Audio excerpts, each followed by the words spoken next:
I'm Savannah Mitchell, 29, an architect living in Boston. Yesterday, I called my Aunt Patricia about my brother Mason's wedding, supposedly happening today in Atlanta. I can't wait for the ceremony tomorrow, I gushed, genuinely excited despite our complicated relationship. There was an awkward pause before she responded. Savannah, it was last week. My stomach dropped as my vision blurred. She continued talking, but her words became distant echoes as reality crashed around me. Before I share how my entire family could exclude me from this milestone, let me know where you're watching from in the comments and hit that subscribe button if family betrayal stories resonate with you. Growing up in suburban Atlanta, the differences between my brother Mason and me were apparent from elementary school. While I gravitated toward books, art, and solitary creative pursuits, Mason embodied the all-American athletic ideal with his natural charisma and football talents.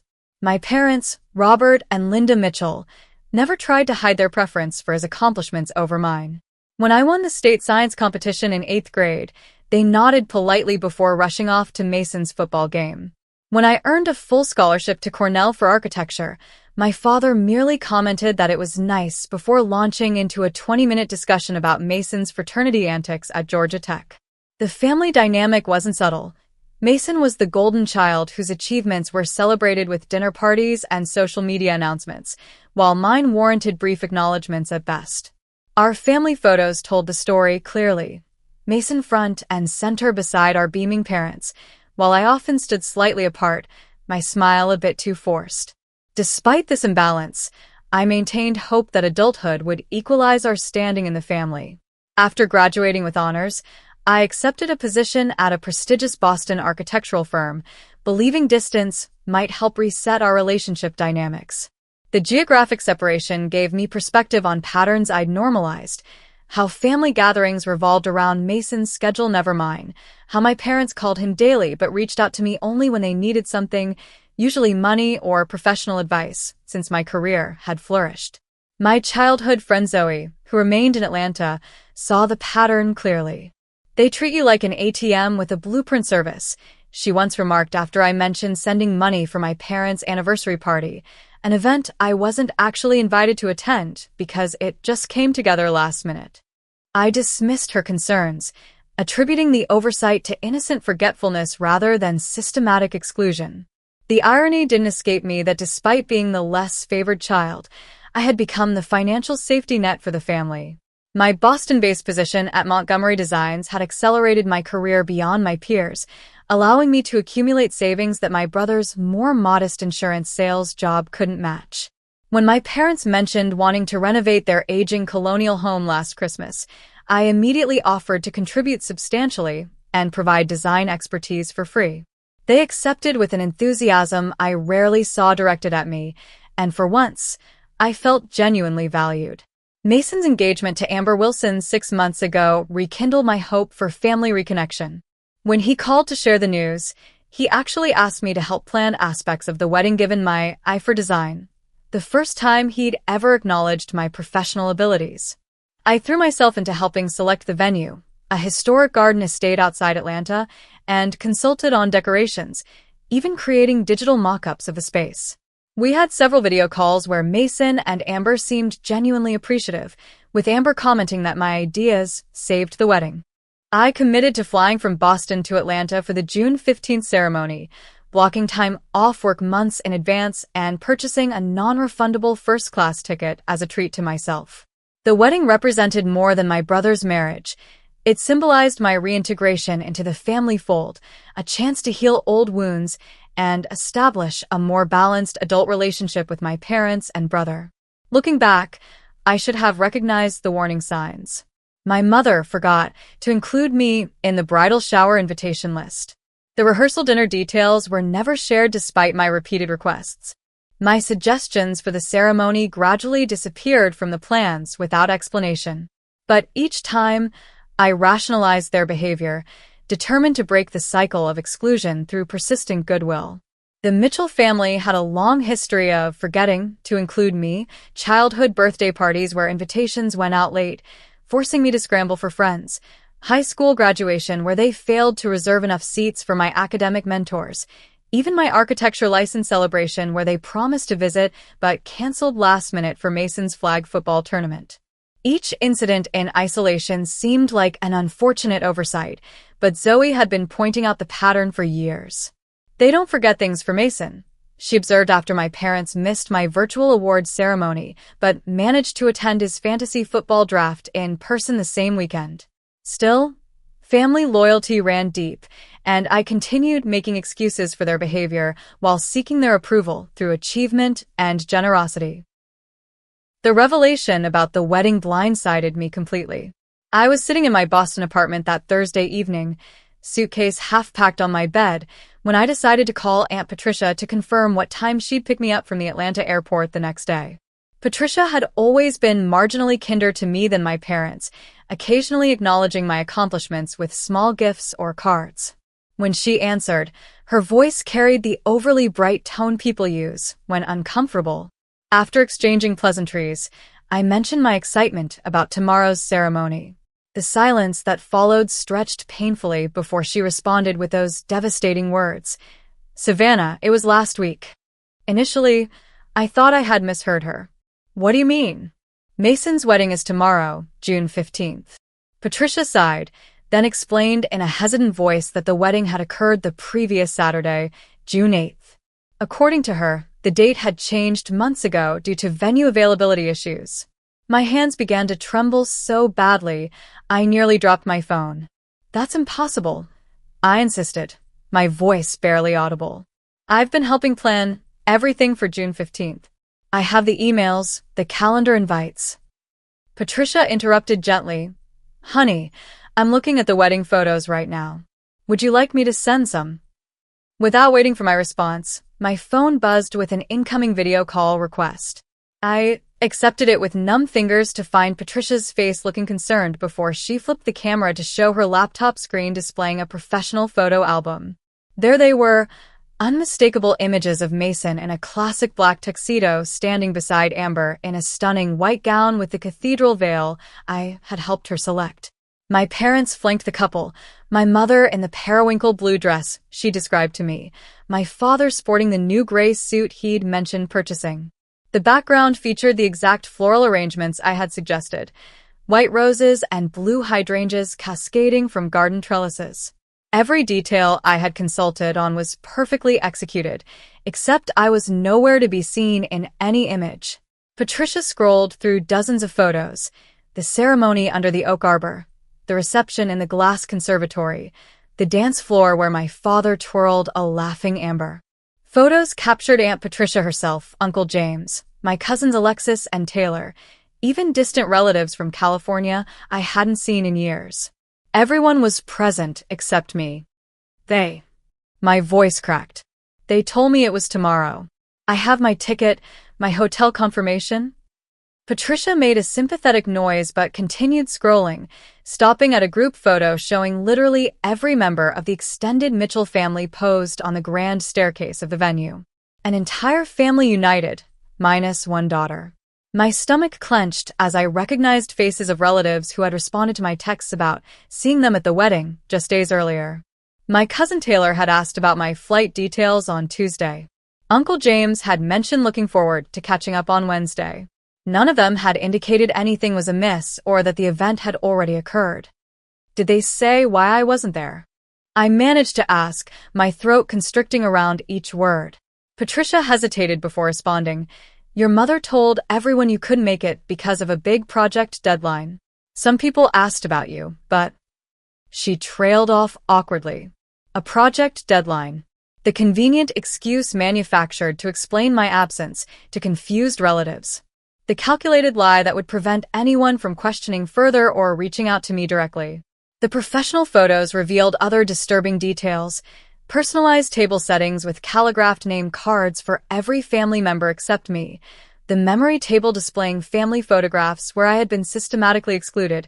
And most painfully, the wedding program listing the beloved family members in attendance, my name conspicuously absent.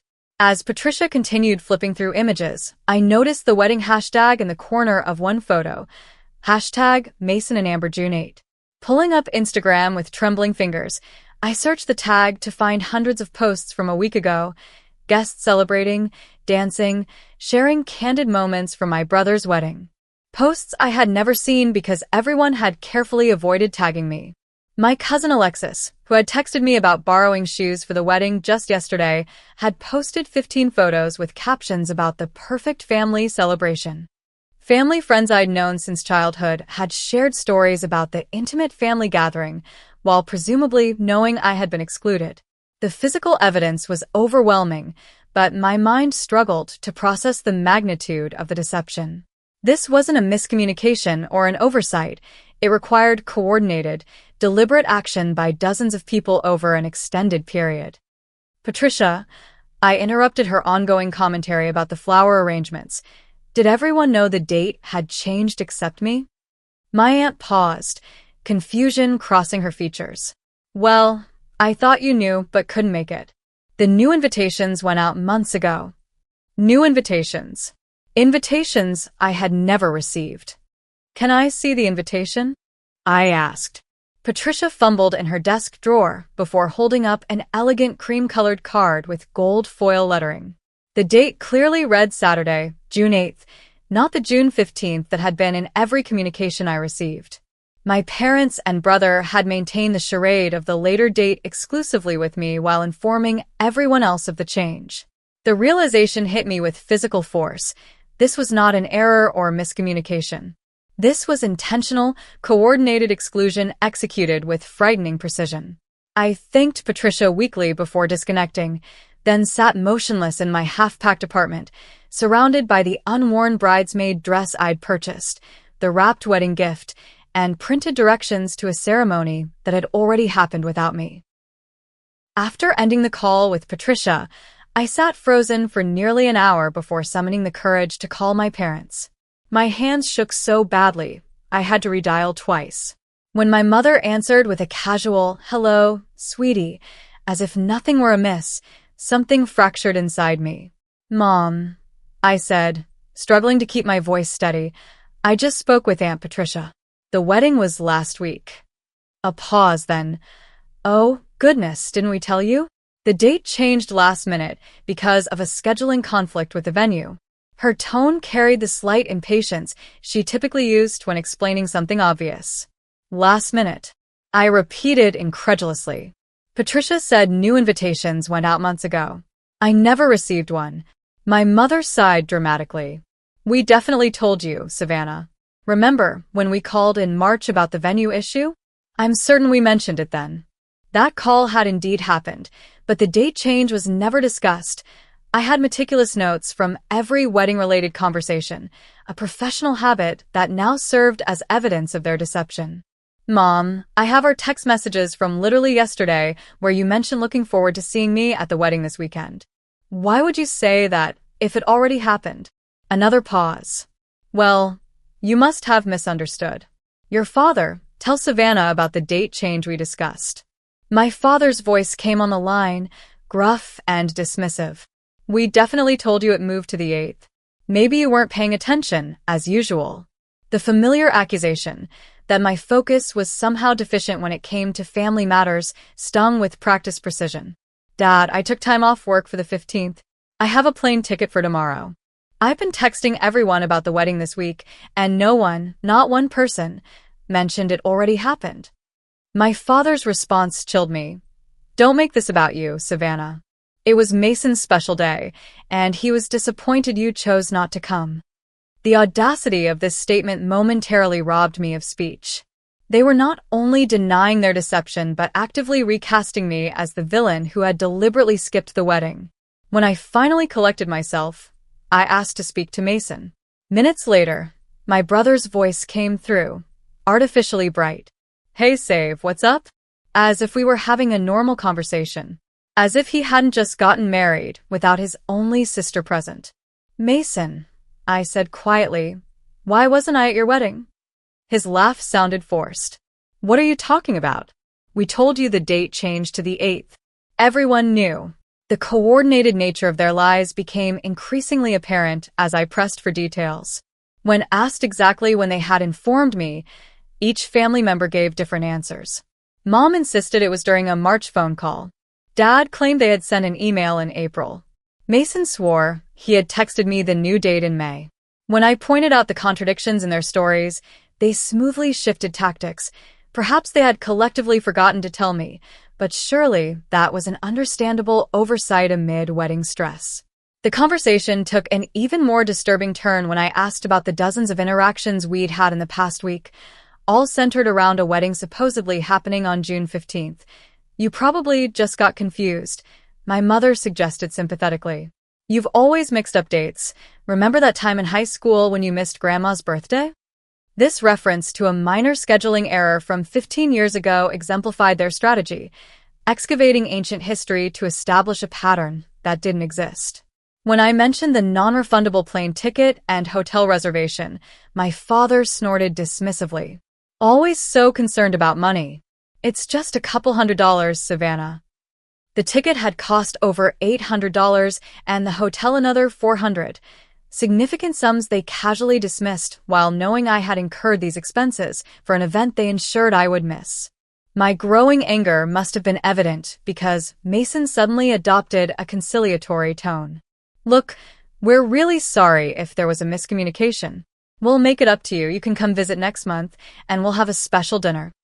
The offer was insulting, equating a special dinner with their daughter and sister's exclusion from a once-in-a-lifetime family event. I hung up and immediately called my cousin Taylor, hoping for a different perspective. Instead, Taylor uncomfortably confirmed that everyone had received new invitations months ago and had been told I couldn't make it due to work commitments. When I pressed about our text exchange just days ago discussing the upcoming wedding, Taylor became flustered. "I thought we were just talking generally about the wedding. I didn't realize you didn't know." One by one, I contacted relatives and family friends who all told variations of the same story. They had been explicitly informed by my parents or Mason that I was unable to attend due to pressing work obligations. Some expressed having found it odd that I would miss my only brother's wedding but hadn't felt it was their place to question my supposed decision. My colleague Diane called during this painful investigation, concerned when I didn't show up for our morning meeting. Through tears, I explained the situation. Unlike my family, her outrage was immediate and validating. "Savannah, that's not a misunderstanding. That's calculated emotional abuse." Her words crystallized what I had been struggling to name. This wasn't a mishap or oversight. It was a deliberate, coordinated effort to exclude me from a significant family milestone while maintaining plausible deniability. In a desperate attempt to find evidence of the notification my family insisted had occurred, I scoured my email archives, text messages, voicemails, and even postal mail. Nothing. No invitation with the updated date, no email mentioning the change, no text from Mason with the new information, nothing but continued references to the June 15th date I had been planning around for months. The final piece of evidence came from an unlikely source, Amber's sister Jessie, whom I had met only twice during video planning calls. She responded to my carefully worded inquiry with shocking candor. "I always thought it was weird they changed the date, but didn't tell you. Amber and I had a huge fight about it. I told her it was messed up to exclude you, but Mason convinced her you'd understand since you're not really close anyway." Not really close. The phrase echoed painfully. I had spent months helping plan their wedding, contributed ideas they had implemented, and offered genuine support despite years of feeling secondary in my family. The deliberate nature of the exclusion was now undeniable, confirmed by an outsider who had witnessed the decision-making process. I sat in my apartment surrounded by wedding preparations that would never be used, confronting the devastating reality that my family had not only excluded me from a significant event, but had orchestrated an elaborate deception to ensure I wouldn't discover the truth until it was too late. The realization was physically nauseating. I barely made it to the bathroom before emptying the contents of my stomach. Curled on the cold tile floor afterward, I finally allowed myself to acknowledge what had been true all along. The people who should have loved me most had methodically, intentionally hurt me in a way that could never be accidentally explained away. The week following my discovery passed in a blur of grief and revelation. I called in sick to work, something I'd never done without legitimate illness, and spent days alternating between crushing despair and clarifying anger. My apartment became both sanctuary and prison as I avoided human contact beyond necessary conversations with my boss and brief updates to Zoe, who offered to fly to Boston immediately. I declined her offer but accepted her virtual support through daily video calls where she listened without judgment as I processed the magnitude of the betrayal. Sleep eluded me completely for the first 72 hours, my mind endlessly replaying incidents throughout my life that suddenly appeared in a new, disturbing light. The forgotten birthday party invitations in third grade that arrived the day after the celebration. The college graduation dinner reservation mysteriously changed without my knowledge, resulting in my arrival at an empty restaurant while my family dined across town. The Christmas when everyone received personalized gifts while I received a generic gift card with the wrong name written on the envelope. Each incident I had previously attributed to carelessness now revealed itself as a deliberate pattern of exclusion. On the fourth day, I forced myself to shower, change clothes, and begin a methodical investigation of my family communications. With the cold precision I typically applied to architectural projects, I created a timeline of every interaction regarding Mason's wedding, cataloging emails, texts, and phone calls with timestamps and content notes. The evidence was damning. Consistent references to the June 15th date in every communication with me, contrasted with social media posts from family members clearly showing awareness of the June 8th date weeks in advance. No notification of the change had ever been sent to me through any medium. I found an email from 3 months prior where I had specifically referenced looking forward to the June 15th ceremony, which had received replies from both my mother and Mason without any correction of the date. Text messages from my father just days before the actual wedding discussed what he planned to wear next weekend. Not one family member had slipped or revealed the truth, demonstrating a coordinated effort that must have required constant vigilance and communication among them. Even more disturbing was the discovery of a group chat excluding only me, where relatives had discussed wedding logistics explicitly mentioning the June 8th date. My cousin Alexis had accidentally sent me a screenshot meant for this group months ago, which I had archived without much thought at the time. Reviewing it now revealed a message from my mother reminding everyone not to mention the date change to Savannah. The premeditation was staggering. On day 5, I finally contacted my therapist, Dr. Winters, for an emergency session. I had begun therapy 6 months earlier for what I had vaguely described as family issues, but had never delved into the specifics, still protecting my family's image. Now I shared everything: the wedding exclusion, the gaslighting aftermath, and the mounting evidence of lifelong emotional neglect. Dr. Winters listened attentively before naming what I had experienced. Savannah, what are describing is a textbook case of family scapegoating and emotional abuse. The level of coordination required to maintain this deception indicates this isn't impulsive behavior, but a deeply ingrained dynamic. Her validation cracked something open inside me. We spent 2 hours dissecting patterns I had normalized since childhood, how I had been assigned the role of family scapegoat, consistently blamed for conflicts I didn't create, expected to give financially and emotionally without reciprocation, and systematically excluded from positive family experiences while being required to support everyone else's milestones. Dr. Winters explained how common it was for scapegoated children to become high achievers, unconsciously trying to earn the love withheld from them, while simultaneously being punished for those very achievements if they overshadowed the designated golden child.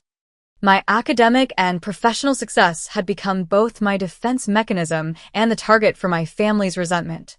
The wedding exclusion, she explained gently, represents an escalation of existing patterns, likely triggered by your increasing independence and success.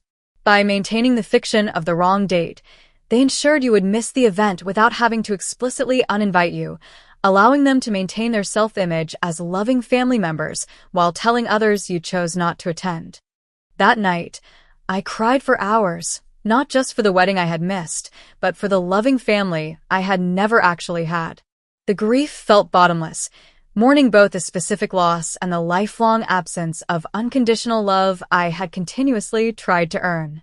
By the second week, grief began transforming into clarity. I remembered contributing $15,000 toward wedding expenses, money Mason and my parents had eagerly accepted despite planning my exclusion. I found emails where I had offered design consultations for the venue, detailed suggestions Mason and Amber had incorporated without credit, and evidence of my genuine emotional investment in an event I would never witness. The financial exploitation added another dimension to the betrayal. My friend Zoe finally said what I had been avoiding. They used you for your money and expertise, then discarded you when it came time to celebrate. The harsh assessment resonated with undeniable truth.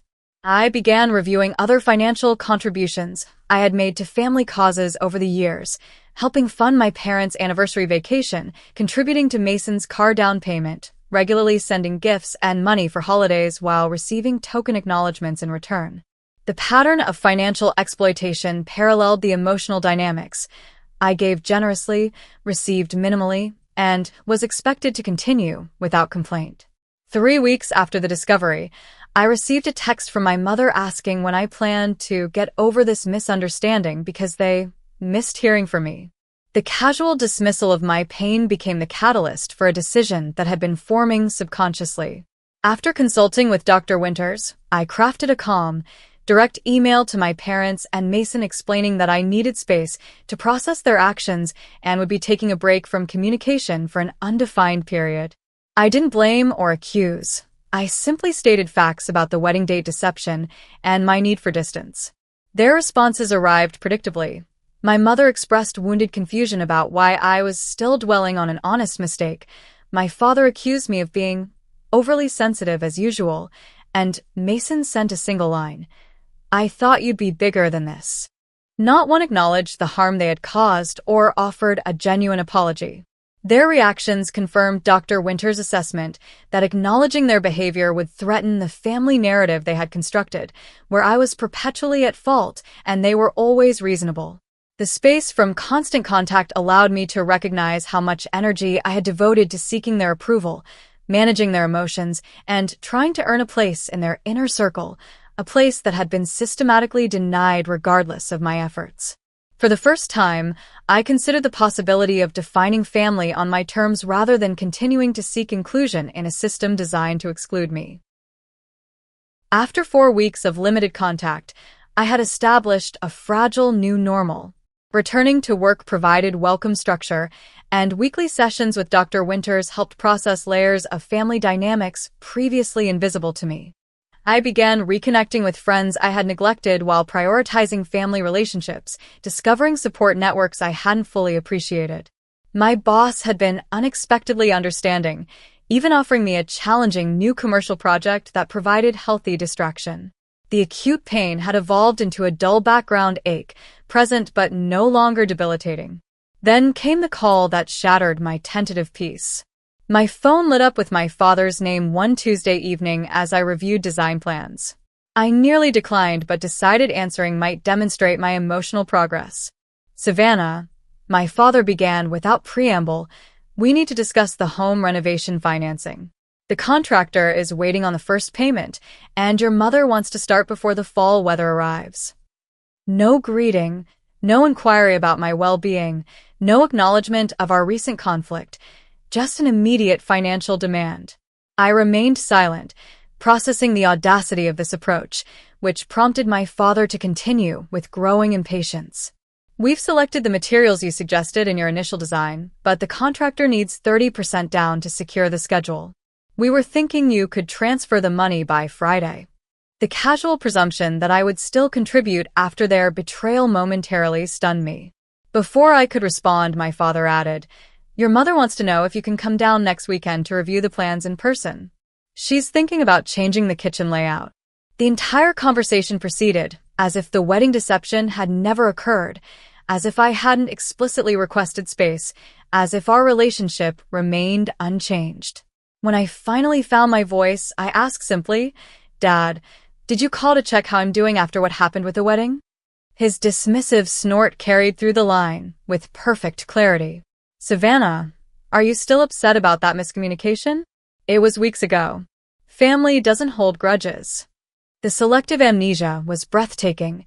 My family certainly held grudges about perceived slights from years earlier, but my exclusion from my only brother's wedding apparently didn't warrant remembrance beyond a month. I maintained composure, while explaining I needed to review my finances before committing to the renovation contribution. My father's tone immediately chilled. "We've already scheduled the contractor based on your commitment. Mason helped us pick finishes yesterday since you've been unreachable." The implied criticism was familiar.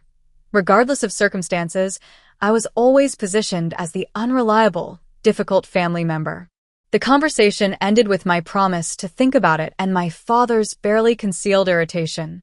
Minutes later, my mother called with a sweeter approach, reminiscing about childhood memories in the house and emphasizing how meaningful the renovation would be for all of us as a family. When gentle manipulation failed to secure an immediate financial commitment, she added with calculated casualness, "Mason and Amber might live with us while their house sells. Wouldn't it be nice to have the renovation finished before they move in?" The strategic mention of Mason, positioning his needs against mine, represented another familiar dynamic. My brother called next, his approach more direct. "Look, Mom and Dad already put down a deposit using some of the wedding money, expecting your contribution to cover the rest. They'll lose that deposit if you back out now." The revelation that they had diverted funds I had contributed for the wedding to start the renovation added another layer of financial exploitation. When I pointed this out, Mason scoffed, "It's all family money anyway. What's the difference?" The difference, of course, was consent and transparency, qualities consistently absent in our family's financial interactions. The calls continued throughout the evening, my mother again with thinly veiled guilt tactics, my father with increasingly direct demands, even Aunt Patricia recruited to check if you're feeling better about everything, while coincidentally mentioning the renovation excitement.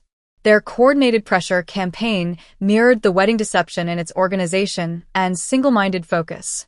Not one call included a genuine apology or acknowledgement of harm. Instead, each conversation contained subtle reminders of my perpetual family role, the difficult daughter whose feelings created inconvenient obstacles to family plans. The following morning brought emails from my parents with contractor quotes, material selections, and a formal request for $45,000, significantly higher than the $30,000 initially discussed months earlier. The budget increase came without explanation or consultation, simply an expectation of compliance. My mother's message ended with a casually devastating line. "We need to move forward with or without your input, sweetie, but it would be so much easier with your help." The implicit threat was clear. My participation was financially desired, but emotionally optional. That evening, Mason called again while I was having dinner with a colleague. I excused myself to take the call, expecting more renovation pressure. Instead, his voice carried unusual tension. "Savannah, I need you to stop making things difficult for Mom and Dad. They've been really stressed about your reaction to the wedding situation." The statement perfectly encapsulated our family dynamic. My reaction to their hurtful behavior, rather than the behavior itself, was positioned as the problem requiring resolution. When I remained silent, Mason continued, "Look, you've always been sensitive about feeling left out, even when no one was actually excluding you. We all walk on eggshells trying not to trigger your insecurities." The gaslighting attempt was so transparent, it almost seemed desperate. "Mason," I responded carefully, "you got married without telling me the correct date. That's not an insecurity I imagined." His frustrated sigh conveyed volumes. "It was a miscommunication that you're choosing to interpret in the worst possible way. Anyway, that's water under the bridge. The important thing now is the renovation." The swift pivot from dismissing my feelings to refocusing on financial demands crystallized something I had been struggling to accept. In my family's eyes, my primary value was utilitarian rather than relational. This realization brought unexpected clarity. While Mason continued detailing renovation plans, I experienced a profound internal shift, the recognition that no explanation, evidence, or emotional appeal would ever penetrate the family narrative where I was perpetually wrong and they were perpetually justified. The understanding was simultaneously devastating and liberating. When Mason finally paused for breath, I spoke with newfound calmness. I'll need to see a complete budget breakdown and timeline before making any decisions about the renovation. My practical response temporarily satisfied him, though his parting comment, "Try not to overthink things like you always do," demonstrated how deeply ingrained the dismissal of my perspective remained in our interactions. That night, reviewing years of financial contributions to family causes, I recognized a pattern of emotional taxation, each dollar representing an unconscious attempt to purchase the acceptance consistently withheld from me. The renovation request wasn't just about money. It represented a critical decision point about my future role in the family system. Would I continue financing relationships that provided minimal emotional return, or establish boundaries that honored my worth beyond utility? The question lingered as I drafted budget questions for my parents, professional and detached, while privately scheduling a flight to Atlanta. Some conversations needed to happen in person, with clear eyes and firm boundaries. I spent the week before my Atlanta trip preparing meticulously with Dr. Winters. We role-played potential family responses to boundary setting, developed grounding techniques for managing emotional manipulation, and established clear parameters for the conversation. "Remember," she emphasized during our final session, "you're not responsible for their reactions to your boundaries. Their discomfort with your limits doesn't make those limits unreasonable." I arrived in Atlanta on a humid Friday afternoon, having informed my parents I was coming to discuss the renovation in person. Their excited response, focusing exclusively on showing me material samples rather than repairing our relationship, confirmed they expected our usual dynamic to continue unchanged. I checked into a hotel rather than staying at their house, a small act of independence that already felt significant. When I pulled into their driveway Saturday morning, my chest tightened with familiar anxiety. The colonial-style house where I'd grown up appeared exactly as it had during my Christmas visit, the chipping white paint and sagging porch steps representing years of deferred maintenance they now expected me to finance. My mother opened the door with an enthusiastic greeting that avoided any mention of recent conflicts. "Savannah." Perfect timing. The contractor just dropped off new tile samples for the master bathroom. No hug, no acknowledgement of my flight, just immediate focus on renovation details. My father emerged from his study with a folder of documents. "We've prepared a complete breakdown of costs like you requested. The bottom line is at the back. We'll need the first installment by Wednesday to lock in the contractor." The business-like approach to what should have been a reconciliation visit perfectly illustrated our dysfunctional dynamic.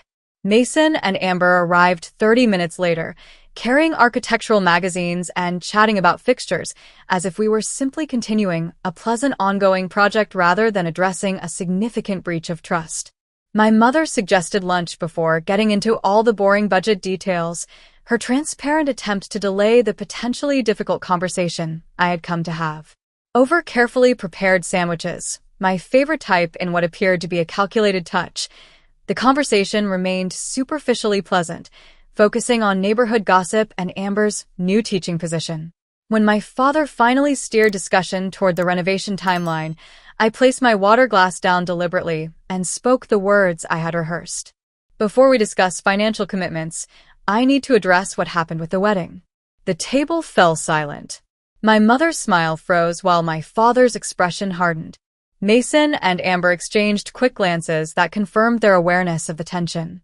"Savannah," my mother began with forced lightness, "we've moved past that little miscommunication, haven't we?" "No need to dwell on. It wasn't a miscommunication," I interrupted quietly, removing my phone from my pocket.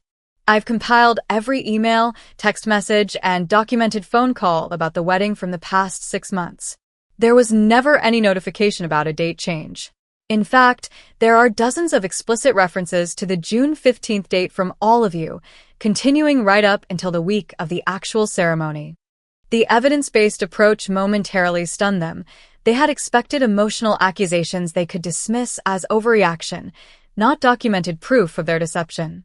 My father recovered first, his tone shifting to authoritarian dismissal. "This is ridiculous. We're not going to sit here while you present some kind of legal case against your family."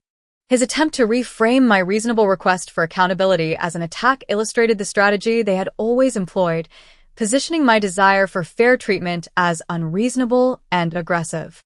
"I'm not presenting a case," I responded calmly. "I'm establishing facts before making a financial decision. You've asked me to contribute $45,000 toward renovating a home where I was made to feel unwelcome throughout my childhood, requested by family members who deliberately excluded me from a significant life event while accepting my financial contribution toward it." The blunt assessment landed like a physical blow. My mother's eyes widened while my father's face flushed with anger. Mason stared at his plate, suddenly fascinated by sandwich crumbs. Amber, witnessing our family dynamics directly for perhaps the first time, looked visibly uncomfortable. "That's completely unfair," my mother finally managed, tears appearing on cue. "We've always loved you. We made one mistake with the wedding date." "It wasn't a mistake," I said, my voice remaining steady. Jesse confirmed that the date change was deliberately not communicated to me. The group chat I was excluded from contained explicit instructions not to mention the new date to me. This was a coordinated decision, not an oversight. The mention of external confirmation disrupted their unified front. My mother glanced accusingly at Amber, whose sister had apparently broken ranks. My father shifted strategies, moving from denial to minimization. Even if there was some miscommunication, holding a grudge is childish. Family forgives. The familiar guilt tactic slid off me with surprising ease as I continued. "I've contributed financially to this family for years. College funds for Mason's stepchildren, medical bills when dad needed surgery, mom's catering business startup. I've given my professional expertise for free whenever asked. I've consistently shown up emotionally and financially while being treated as an afterthought." That dynamic ends today. The silence that followed held a different quality, less shocked, more calculating, as they assessed how this new version of me might impact their plans. My father, ever practical about financial matters, attempted redirection. "Whatever issues we need to work through can happen over time. The contractor needs an answer by next week." His transparent prioritization of the renovation over relationship repair validated my decision. "I've made my decision about the financing," I stated clearly. "I won't be contributing to the renovation." The reaction was immediate. My mother's gasp, my father's darkening expression, Mason's sudden attention. "You committed to this project," my father said, voice dangerously quiet. "We've made arrangements based on your commitment." Just like I committed to attending a wedding on June 15th and made arrangements accordingly, I replied evenly. Commitments in this family appear to be flexible. The parallel landed precisely as intended. My mother switched tactics instantly, moving from wounded innocence to urgent concern. "But what about your connection to your childhood home? Don't you want to preserve those memories?" The irony of appealing to sentimental attachment after systematically undermining my place in the family was apparently lost on her. "I've decided to direct my architectural expertise and financial resources elsewhere," I explained, describing my recent commitment to design a community center renovation in Boston. "It's a project that aligns with my values and allows me to contribute to people who demonstrate reciprocal respect." Mason finally entered the conversation, anger breaking through his careful neutrality. "So, you're punishing the entire family because your feelings got hurt? That's incredibly selfish, Savannah." His accusation, positioning my boundary as punishment rather than protection, might have devastated me months earlier. Now, it simply confirmed the accuracy of my decision. "I'm not punishing anyone," I clarified. "I'm allocating my resources according to how I'm valued. I would welcome a relationship with all of you based on mutual respect rather than utility, but that would require accountability for past behavior and changed patterns moving forward." I outlined specific conditions for continued relationship, acknowledgement of the wedding deception without deflection or minimization, recognition of long-standing patterns of exclusion, and commitment to transparent communication moving forward. My father's dismissive snort made his position clear before he even spoke. "So, we have to submit to some kind of formal probation to remain in your life? This isn't how family works, Savannah." His rejection of basic relational standards as unreasonable perfectly illustrated why those standards were necessary. "That's how healthy relationships work," I corrected gently. If those terms feel like probation rather than basic respect, that highlights exactly why I'm establishing boundaries. The conversation deteriorated predictably from there, my mother cycling through tears, guilt-inducing references to health concerns, and finally cold anger, my father moving from authoritarian demands to dismissive insults about my fancy Boston therapy theories, Mason escalating to accusations about family disloyalty that revealed more about his values than mine. Throughout their emotional display, I remained centered in a way that clearly unsettled them. They had expected either compliance or emotional breakdown, not composed boundary enforcement. When my father finally declared, "If you can't support this family financially after everything we've done for you, maybe you should reconsider whether you want to be part of this family at all," I recognized the ultimatum for what it was, a final attempt at control through the threat of rejection. My response came from a place of unexpected clarity. I've always wanted to be part of this family. The question is whether this family wants to include me as a person worthy of respect rather than as a financial resource. I gathered my belongings calmly, leaving the untouched renovation plans on the table alongside the boundary conditions I had printed. At the door, I turned back to see 4 stunned faces processing the realization that their familiar control tactics had failed.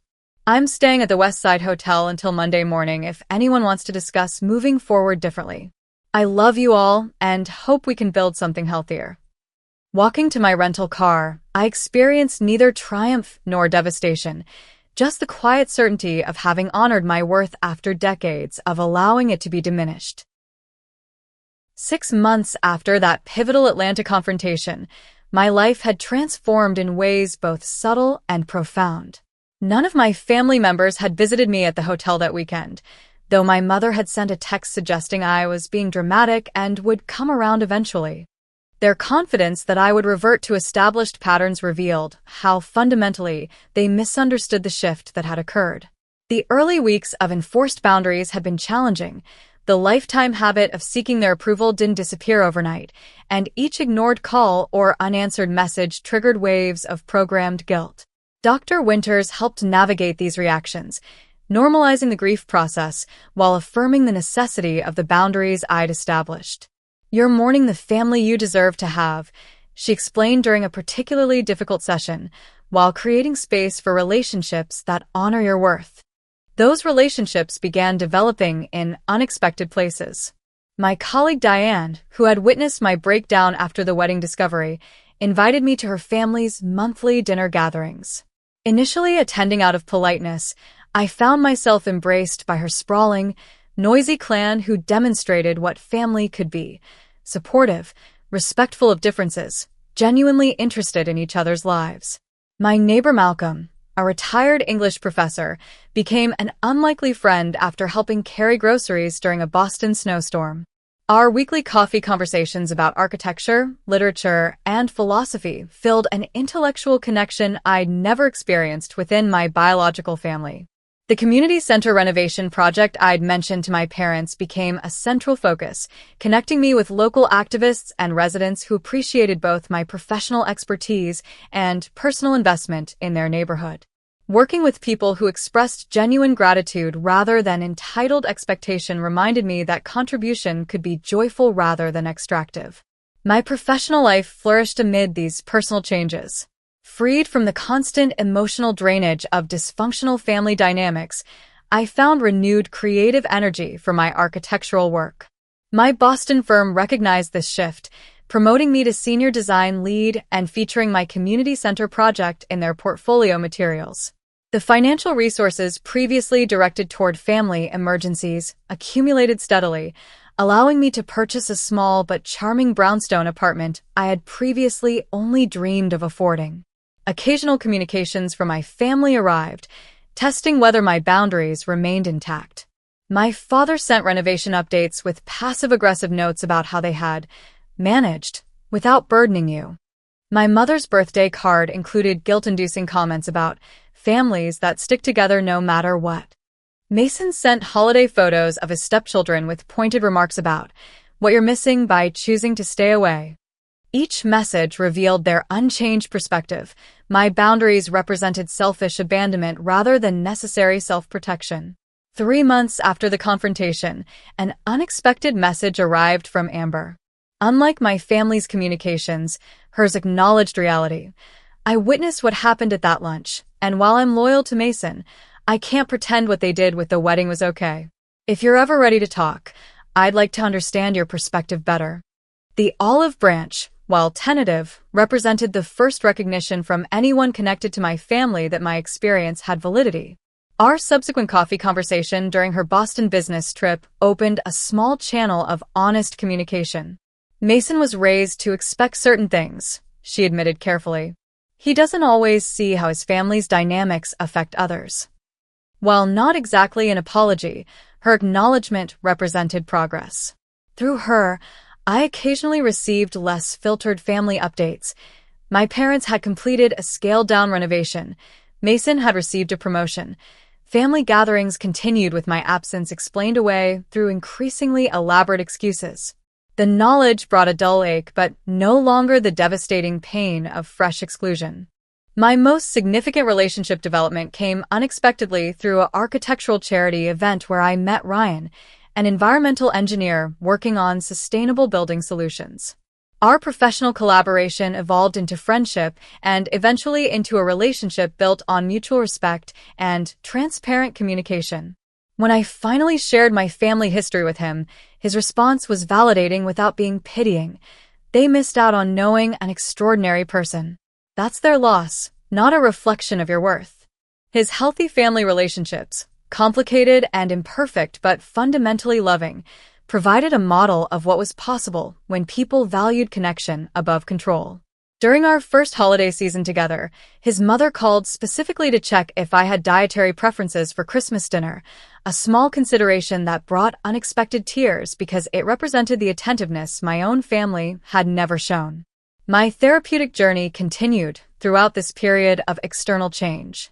With Dr. Winter's guidance, I explored how early family dynamics had shaped my self-perception, relationship patterns, and professional choices. I recognized how achievement had become both shield and currency in my attempt to earn unattainable approval. Most painfully, I confronted how I had internalized my family's narrative that my needs were excessive, my emotions inconvenient, and my boundaries unreasonable. Unlearning these beliefs proved more challenging than establishing external boundaries, requiring constant vigilance against the critical internal voice that spoke in my parents' tones. The wedding exclusion, while traumatic, had ultimately served as the catalyst for necessary change. Sometimes, Dr. Winters observed, we need a shock significant enough to disrupt our established patterns. Your family's actions around the wedding created irrefutable evidence that couldn't be rationalized away. 5 months after our confrontation, my mother reached out with a first communication that didn't include manipulation tactics. Her brief email acknowledged that things happened with the wedding that hurt you, not quite an admission of deliberate exclusion, but closer to reality than previous messages. She expressed interest in finding a way forward, though without specifics about what that might entail. After consultation with Dr. Winters, I responded thoughtfully, reiterating my conditions for healthy relationship while expressing willingness to start small if those conditions were respected. Our subsequent phone conversation contained moments of genuine connection amidst familiar defensive patterns, a mixture suggesting potential for change alongside deeply entrenched dynamics. My father and Mason remained distant, occasionally sending holiday messages or forwarding family photos, always carefully avoiding acknowledgement of the wedding situation or my subsequent boundaries. Their communications arrived like artifacts from a parallel reality where my exclusion had never occurred or had been definitively established as my fault. I responded politely but briefly, maintaining the boundaries that now protected my well-being. 6 months to the day after the Atlanta confrontation, I received an unexpected package from Aunt Patricia. It contained a flash drive of wedding photos she had collected from various family members, along with a note. I should have questioned why you weren't there. I'm sorry. The simple acknowledgement provided surprising healing, not because it changed what had happened, but because it confirmed my experience had been real rather than imagined or exaggerated. The photos showed events I would never witness firsthand, but viewing them from the emotional safety of my new life allowed me to process the exclusion without being re-traumatized by it. The experience crystallized an essential truth. Healing didn't require my family to acknowledge their behavior. It required me to acknowledge my worth regardless of their recognition. That understanding transformed my approach to these complicated relationships. I no longer needed them to validate my reality in order to trust it. I could engage with them on terms that protected my well-being while remaining open to whatever authentic connection might be possible within those boundaries. I could love them without needing them to be different, while simultaneously insisting on being treated with basic respect. 1 year after discovering the wedding deception, I find myself in a life reconstructed according to my own values rather than reaction to family patterns. The pain hasn't disappeared entirely. Grief for the loving family I never had emerges occasionally in unexpected moments. But alongside that grief exists profound gratitude for the authentic connections now filling my life, the professional work aligning with my values, and most importantly, the internal peace that comes from living truthfully. For those watching who recognize your own family dynamics in my story, please know that breaking generational patterns takes tremendous courage, but creates space for healing beyond what you might currently imagine possible. Setting boundaries isn't selfish. It's an act of self-respect that ultimately benefits everyone by modeling healthier relationship standards. Have you experienced family exclusion or had to establish difficult boundaries with loved ones? Share your story in the comments below. Remember that your worth isn't determined by how your family treats you, but by the authenticity and courage with which you honor yourself and others. If this story resonated with you, please subscribe for more conversations about family dynamics, healing, and personal growth. Thank you for witnessing my journey from exclusion to wholeness. May it illuminate possibilities on your own path toward authentic connection.